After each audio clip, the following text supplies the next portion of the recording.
네, 강프로입니다. 자, DI 보겠습니다. DI가 7% 빠져서 금요일 날 끝났습니다. 자, 금요일 날에 반도체 종목군들을 보면 약간 조금 특이한 상황이 벌어졌죠. 하이닉스는 강세를 보였습니다. 자, 그 내용을 보면서 이야기를 드릴게요. 하이닉스. 자, 하이닉스는 강세를 보였고요. 2.5% 강세를 보여서 아직까지 고가에서 매물 소화를 하고 있는 그런 상황이 있고요. 미증시에 대한 상황을 보면 또 반도체 종목군들이 어느 정도의 상승세를 만들어냈습니다. 그러면 반도체에 대한 모멘텀은 끝나지 않았다는 거예요. 그런데 DI 같은 경우에는 4월 18일 날 25,000원의 고가를 형성하고 나서 그쵸, 이렇게 하락 N자를 만들고 있어요. 자, 이걸 보고 이렇게 얘기하시는 분들 많을 겁니다. 엘리어트 파동 이론상 하락에 뭐 A, B, C파가 진행되고 있다. 뭐 62평까지 떨어질 수 있다. 그런 부분에 대해서 이야기를 할 텐데 이게 중요한 게 아닙니다. 자, 주식시장이 왜 올라가는지부터 우리가 이해를 하시죠. 주식시장은요. 미래 가치를 반영해서 올라가고요. 미래 가치는 그쵸 앞으로 좋아질 만한 내용입니다. 아직 확정된 확정치가 아니에요. 얼마까지 좋아질지 어느 정도까지 좋아질지 즉 기대감이 어디까지 확장될지 몰라요. 모르는데 주가는 어떻게 돼요? 확정된 수치가 나오죠. 올라가고 올라가고 그쵸. 이 상승폭이 무려 6,000원대에서 25,000원 그쵸. 대략 4배 이상의 상승폭을 언제? 한 달, 두 달 만에 만들어냈다. 이거를 제가 조금 더 디테일하게 이야기를 드릴게요. 상승은 3개월 하면 끝난다. 그러면 3개월 이후에는 그쵸 최장 3개월이라고 잡으면 되고 3개월 이후에는 조정을 받는다. 조정을 지금 이야기를 드리는 거예요. 미래 가치가 확정되지 않았는데 가격은 확정치가 나왔으니까 실적이 올라오는 구간까지의 주가 상승과 괴리가 생기게 이 괴리를 채우는 과정이 조정이에요. 그러면 이 조정 구간에 우리가 어떻게 해야 될까요? 그렇죠. 조정 구간에 우리가 해야 되는 부분은 이격이 큰 종목들은 하지 않는다. 하지만 올라가는 종목은 해야 된다. 자, 그럼 DI는 뭐예요? 올라온 종목이죠. 그런 다음에 25,000원부터 지금 17,000원까지 빠졌으니까 상당히 큰 폭으로 하락이 나왔습니다. 실제 30% 정도의 하락이 나왔죠. 자, 평균적으로 고가 형성이 됐을 때는 30% 정도 빼면 끝입니다. 자, 그러면 왜 올라갔는지 미래 가치를 반영했다. 미래 가치는 뭘까요? HBM 장비를 납품한다는 것의 기대감. 그럼 결과가 나올 때까지 올라간다는 거예요. 그런 말 있죠. 소문에 사서 뉴스에 팔아라. 소문이 돈 거예요. HBM 장비를 납품할 수 있다. 그러면 결과는 뭘까요? 실적이 좋아지는 부분. 그러면 최종적으로 주가가 고가를 형성하고 나오는 건 뭐예요? 실적이 좋아졌을 때 고가가 나오고 빠지는 거예요. 그런데 지금 실적 어때요? 하이닉스 같은 경우에 이제 흑자 전환했어요. 그쵸?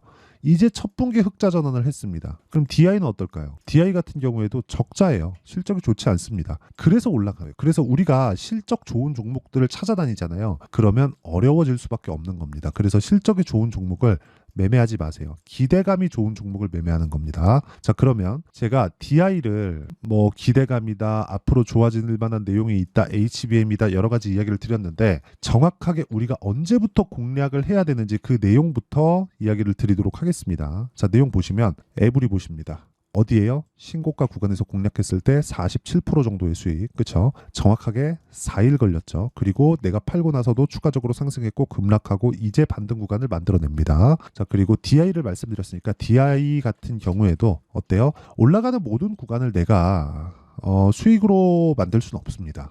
그쵸? 근데 저가 못 잡고 고가 못 잡는다고 보시면 되고 올라가는 구간에 매매를 했을 때 18%, 22%, 26%의 수익 구간을 만들어내죠. 그리고 떨어지고 나서 다시 확인하는 과정을 거칩니다. 이런 부분을 여기 HLB를 보면 알 수 있는데 HLB를 제가 1월 달부터 계속해서 공략을 했지만 떨어지는 구간에서 확인하고 매수를 했죠. 그리고 나서 뭘 해요? 다시 매도한 결과 4.5%의 수익 구간을 또 만들어냈습니다. 보유기간 어디까지 간다? 다시 말씀드리지만 최대 3달을 넘기면 안 되고요. 기본적으로 2주 내가 매수한 이후에 2주 안에 수익 전환시킬 수 있는 상황을 만들어내야 됩니다. 이걸 우리가 만들어내지 못하면 계속 종목에 끌려다닐 수밖에 없어요. 시장에는 무수히 많은 변수들이 있습니다. 그렇죠? 자, 그리고 이 변수들을 내가 통제하지 못하니까 기간을 줄이는 수밖에 없어요. 기간을 줄이려면 타점에 대해서 이해를 해야 되고 타점에 대한 부분을 이해했을 때 이런 정도의 매매가 가능해집니다. 그리고 이런 부분에 대해서 내가 이해를 했을 때 여기 이런 정도의 계좌 수익을 만들 수가 있습니다. 1월 1일부터 5월 12일까지 내 계좌 수익률은 490%. 그렇죠? 이런 상황을 지속적으로 만들어내야 된다는 거고요. 이 내용에 대한 부분을 자, 여기 소통박에서 제가 모두 공유를 합니다. 근데 장시작 전에 시장가 매수 종목군들, 이 종목 한번 볼게요. 이 종목들도 어떻게 진행이 되는 거냐. 자, 내용 보시면 일진전기 어때요? 올라가는 구간에서 꾸준하게 매매한 결과 금요일 날에도 9% 정도의 상승세를 만들어냈죠. 그렇죠? 그리고 그 밑에 대원전선, 자, 내용 보시면 어때요? 올라가는 구간에서 매매를 했을 때 또 한 8.9% 이렇게 계속 강하죠. 그 밑에 V 어때요? 올라가는 구간에서 이거는 매매를 많이 했죠. 그렇죠? 그랬을 때 15%의 상승세, 이런 상황을 꾸준하게 만들어낼 수 있어야 된다는 거고, 이 내용에 대한 부분을 제가 소통방에서 공유하고 있으니까, 그쵸? 그것도 장시작 전에, 왜 이렇게 장시작 전에 나올 수 있는지 그 내용에 대해서 보여드린 겁니다. 어때요? 강세 구간에 내가 만들어냈다. 그쵸? 강한 종목군을 줄였다. 그래서 여기 소통방에서 이렇게 강한 종목을 잡는 신고가 매매 관련된 내용을 제가 다 공유를 하고 있으니까 구독과 좋아요, 그쵸? 구독과 좋아요 눌러주시고 상단에 있는 전화번호로 구독 또는 10억이라고 문자 보내주시면 제가 소통방 입장 링크를 무료로 공유를 해드리도록 하겠습니다. 자, 채널 성장을 위해서 하는 거니까 구독과 좋아요 눌러주시고 상단에 있는 번호로 구독이나 10억이라고 문자 보내주시면 제가 소통방 입장 링크를 공유해드리고요. 자, 그러면 이 내용에 맞춰서 제가 어떤 종목군을 공략한다는 걸 다 공개를 했으니까 이 내용에 맞춰서 우리가 DI를 보면 제가 왜 보는지 명확합니다. 신고가 만들었다, 빠졌다, 그쵸? 근데 정배열 구간이죠. 하락하고 추세 이탈을 하려면 떨어졌다 올라와서 역배열 전환하는 과정까지 다 밟아야 됩니다. 그런 과정이 없이는 안 떨어져요. 그리고 무엇보다 하이닉스의 상황이 끝나기 전에는 DI도 반등을 합니다. 그런 구간에서 내가 타점을 잡을 수 있어야 됩니다. 그리고 타점에 대한 부분은 아까 전에 말씀드렸죠. 무조건 올라가는 부분을 확인하고 매수를 한다. 그리고 그 올라가는 부분에 대한 내용을 제가 여기 소통방에서 공유하고 있으니까 상단에 있는 전화번호로 구독 또는 10억이라고 문자 보내주시면 DI의 실시간 타점과 함께 신고가 종목군들에 대한 매매를 어떻게 진행하는지 다 보실 수 있을 겁니다. 자, 그러면 DI가 올라가는 상황이 나오려면 어떤 상황이 또 나와야 될까요? 뭐 미증시가 올라가면 됩니다. 반도체가 계속 강하면 됩니다. 이런 상황이 돼야 될까요? 아니요. 이런 거 그냥 싹 다 무시하시고 반등이 나올 때까지 기다리세요. 왜 그런지 말씀드렸죠. 우리는 기본적으로 저가 못 잡고요. DI 제가 여기 이 구간에서 공략을 해서 한 3에서 40% 정도, 그쵸? 이 정도의 수익을 내고 나온 종목입니다. 근데 지금은 계속해서 추적을 해요. 이걸 보시면 돼요. 아까 전에 제가 이렇게 이야기 드렸잖아요. HLB 이야기 드리면서 올라가는 부분 확인하고, 그쵸? 반등하는 구간에서도 이런 상황이 나올 거예요. 근데 이렇게 떨어진다는 게 아니라 HLB는 이쪽 바이오 쪽에서 대장입니다. 그렇기 때문에 HLB가 거의 뭐 바이오 시장을 지금은 이끌어간다고 볼 수 있습니다. 그런데 DI 같은 경우에는 대장이 어디예요? 하이닉스예요. 근데 지금 하이닉스가 어디까지 좋아졌어요? 실적이 이제 1분기째 회복이 됐습니다. 그러면 이게 뭐 때문이에요? HBM 때문이에요. 그러면 기존의 반도체 수요가 돌아가고 있는 상황이 지금 또 나오고 있는 그런 상황이면 앞으로 실적이 더 좋아질 수 있는 기대감이 존재합니다.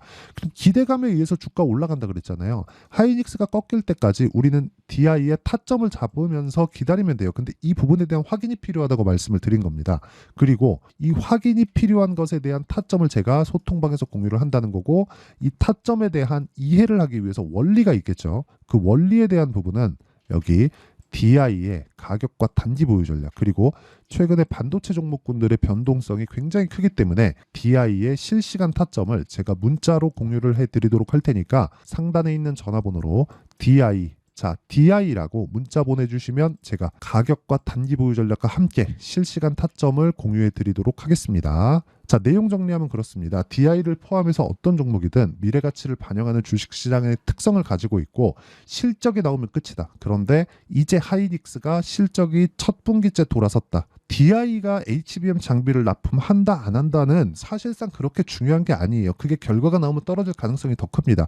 그 장비를 납품해서 실적으로 전환되기까지 6개월이든 1년이든 최소한 그 정도의 기간이 걸려요. 그러면 그 기간 동안 주가가 계속해서 올라갈까요? 주가가 먼저 반영하는데 아니라는 거죠. 우리는 정확한 타점을 잡아야 될 필요가 있고 이래야 효율 높은 매매를 할 수 있습니다. 그래서 이런 부분을 이해했을 때 우리가 어느 정도의 성과를 낼 수 있고 어떻게 이 신고가 종목에 대한 분류 그리고 DI처럼 지금 급락하는 과정에서 어떤 부분을 확인해야 되는지 그 내용에 대한 부분을 제가 다 이해를 시켜드리도록 할 테니까 영상 끝까지 시청하시고요. 모든 분들이 성공 투자하셨으면 참 좋겠습니다. 자, 24년도가 돼도 여전히 시장은 녹록지 못합니다. 이런 상황이 벌어지는 건 어쩔 수 없습니다. 이런 상황에서도 수익이 나는 종목들의 구조는 변하지 않습니다. 즉 대시세 종목에 대한 구조는 변하지 않는다는 거고, 실제 제가 소통방에서 지속적으로 이야기를 드리고 있는 내용도 대시세 종목이나 시장 주도주를 공략하는 건 철저하게 가격 분석을 하라고 이야기를 드리고, 가격 분석 이후에는 이슈에 대한 파악, 그리고 이슈를 파악하고 나서는 다시 내가 얼마에 매수할지 그 타점에 대한 부분을 지속적으로 언급을 하고 있습니다. 자, 근데 생각해 보세요. 시장이 굉장히 어려웠습니다. 어려운 상황에서의 어떤 종목들이 강했냐 보면 반도체와 그리고 바이오입니다. 자, 실제 여기 보면요. HLB에 제가 실제 매매한 내용을 띄워놓고 보여드리고 있는데 1월 22일부터 매매를 시작해서 4일 동안 31%의 수익 마감이 됐고요. 그리고 여전히 신고가 종목입니다. 자, 그리고 그 다음 어보브 반도체, 이름을 보시다시피 반도체 종목이죠. 그리고 AI 반도체는 지속적으로 강세를 보이고 있습니다. 이 종목도 신고가를 먼저 달성한 이후에 제가 21%의 단기간에 21%의 큰 수익을 내고 마감이 됐습니다. 다시 재공략을 준비하고 있고, 이런 부분은 소통방에서 다 공유를 해드립니다. 자, 그리고 코세스. 자, 코세스 같은 종목도 당연히 그쵸, 신고가 종목이고요. 그리고 반도체 종목입니다. 이 종목도 영업일 기준에서 이틀 동안 대략 한 15%의 수익 마감이 됐습니다. 내용을 한번 보시면 어떻습니까? HLB를 포함해서 뭐 30%, 20%, 뭐 15% 이런 식의 수익이 지속적으로 발생하고 있는데, 이 세 종목 모두 다 신고가 종목이고 1월 달에 시장이 약세를 보이고 있는 구간에서도 강했었던 그런 종목입니다. 특징점이 하나 있는데 그 이슈에 앞서서 가격이 먼저 반영했다는 거죠. 그렇게 제가 가격을 먼저 보고 이슈에 대해서 파악하는 이유는 결과적으로는 큰 시세를 먹기 위한 사전 준비 작업입니다. 실제로 큰 시세를 먹기 위해서 사전 준비 작업을 했을 때 여기 레인보우 로보틱스 127%, 그리고 ISC 98%, 그리고 한미반도체 97%의 큰 수익을 내는 상황을 만들 수 있습니다. 어떤 식으로 소통방에서 진행됐는지, 그쵸? 그 상황을 제가 이야기를 드린 건데, 이런 상황도요, 당연히 신고가를 공략했을 때 가능한 겁니다. 자, 그러면 이번에도 마찬가지입니다. 그쵸? 정부 주도의 코리아 디스카운트 해소 방안이 2월 달에 발표를 하고요. 그리고 2월 달에 발표된 내용을 토대로 주가가 움직이는 게 아니라 이미 움직인 내용이 있죠. 실제 이 내용은 크게 중요한 게 아니라는 겁니다. 실제 움직인 내용을 보면, 자, 기아차입니다. 실제로 12월 달에 신고가를 만들어 놓고 정부에서 입김을 불어 넣으니까 순식간에 기아차를 포함해서 현대차 같은 거대 기업들의 주가가 2주도 채 되지 않아서 40% 정도의 큰 시세를 냅니다. 자, 그러면 우리는 어떤 종목을 봐야 될까요? 이슈를 파악해야 되는 것도 맞지만 철저하게 가격에 맞춰서 매매를 해야 되는 게 당연히 중요합니다. 정부가 주도하는 정책 방향이 있겠죠. 그 방향에 맞춰서 우리가 종목을 찾을 필요가 있다. 자, 그러면 답이 나왔습니다. 정부가 주도하는 방향에 맞춰서 제2의 기아차를 찾는 게 지금은 중요하다. 근데 정부 정책의 방향에 맞게 가자. 그랬을 때 앞서서 제가 보여드렸었던 내용인 여기 레인보우 로보틱스 127%, 그리고 ISC 98%, 그리고 한미반도체 97%와 같은 수익을 낼 수 있습니다. 물론 시간에 대한 부분은 최소 2주의 시간이 필요하고요. 그리고 최장 3개월 안에 끝내야 됩니다. 자, 기아차의 시세를 보셨던 것과 같이 2월 달에 정부 정책의 방향이 결정되고요. 바로 3월 달이면 시행입니다. 자, 그러면 우리는 거기에 맞춰서 당연히 종목을 찾아야 되고, 제가 제2의 기아차를 찾아놨습니다. 제가 아까 전에 소통방에서 이야기를 드렸었던 내용 다 공개를 해드렸는데, 그 내용처럼 종목만 받고 싶다 하시는 분들은요, 상단에 있는 제 전화번호로 대시세, 자, 대시세라고 문자를 보내주시면 정부 정책의 방향에 맞는 종목을 모든 분들에게 무료로 공개를 해드리도록 하겠습니다. 자, 제가 원하는 건 채널 성장이 목적입니다. 자, 그래서 구독과 좋아요 꼭 좀 부탁드리고요. 모든 분들이 정부 정책에 맞는 방향으로 매매를 이어가서 큰 수익 보셨으면 좋겠습니다.